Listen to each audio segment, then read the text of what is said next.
Hey guys, good day to you. I hope y'all are having a fantastic day, and I hope you're getting some time with your loved ones. And we're going to jump into our Old Testament study of the Bible, and the first in First Samuel chapter 2. I'll be reading from the King James version of the Bible today. And Hannah prayed and said, "My heart rejoices in the Lord. Mine horn is exalted in the Lord. My mouth is enlarged over mine enemies. Because I rejoice in thy salvation.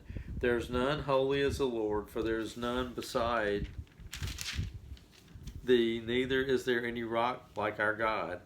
Talk no more so exceeding proudly. Let not arrogancy come out of your mouth, for the Lord is a God of knowledge, and by him actions are weighed. The bows of the mighty men are broken, and they that stumbled and are girded with strength.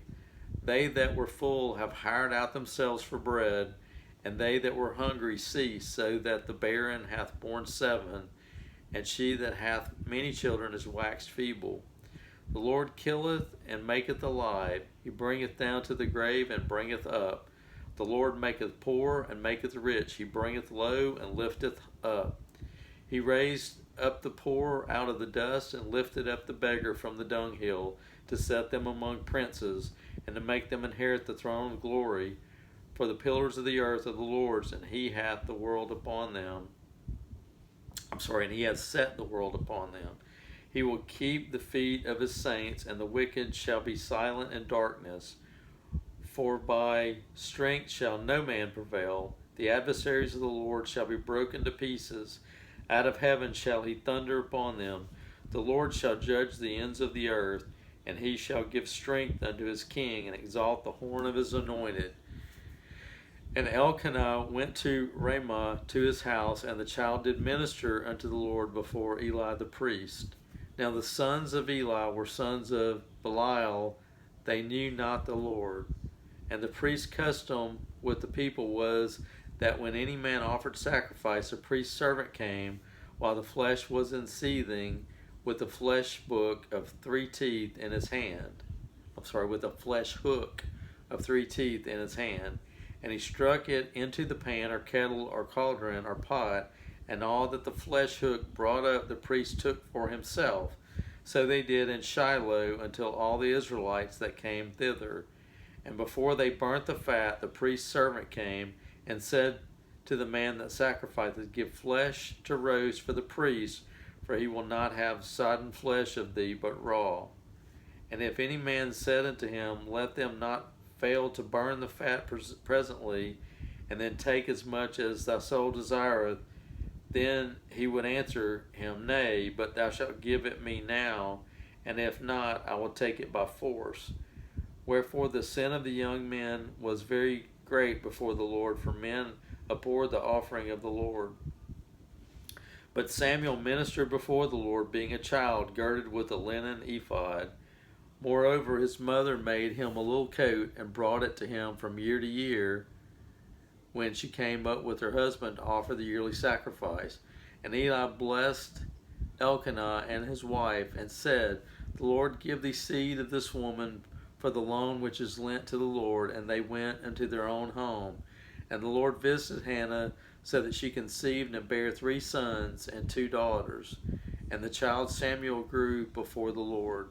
Now Eli was very old, and heard all that his sons did unto all Israel, and how they lay with the women that assembled at the door of the tabernacle of the congregation.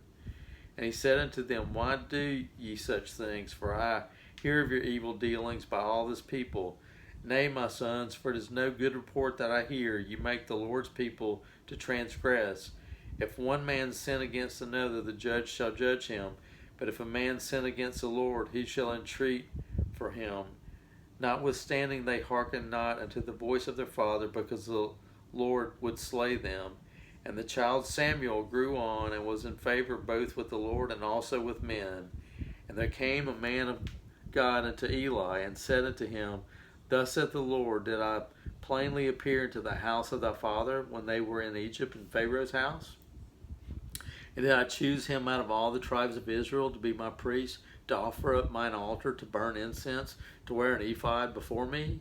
And did I give unto the house of thy father all the offerings made by fire of the children of Israel? Wherefore kick ye at my sacrifice and at mine offering, which I have commanded in my habitation, and honorest thou sons above me, to make yourselves fat with the chiefest of all the offerings of Israel, my people? Wherefore the Lord God of Israel saith, I said indeed that thy house and the house of thy father should walk before me forever. But now the Lord saith, be it far from me, for them that honor me I will honor, and they that despise me shall be lightly esteemed. Behold, the days come that I will cut off thine arm and the arm of thy father's house, that there shall not be an old man in thine house, and thou shalt see an enemy in my habitation, and all the wealth which God shall give Israel, and there shall not be an old man in thine house forever. And the man of thine, whom I shall not cut off from mine altar, shall be to consume thine eyes, and to grieve thine heart, and all the increase of thine house shall die in the flower of their age. And this shall be a sign unto thee that shall come upon thy two sons, on Hophni and Phinehas, and one day they shall die, both of them. And I will raise me up a faithful priest that shall do according to that which is in mine heart and in my mind. And I will build him a sure house, and he shall walk before mine anointed forever. And it shall come to pass that every one that is left in thine house shall come and crouch to him for a piece of silver and a morsel of bread, and shall say, put me, I pray thee, into one of the priest's offices, that I may eat a piece of bread. All right, that concludes the reading of 1 Samuel chapter 2. I hope you guys have a great rest of your day.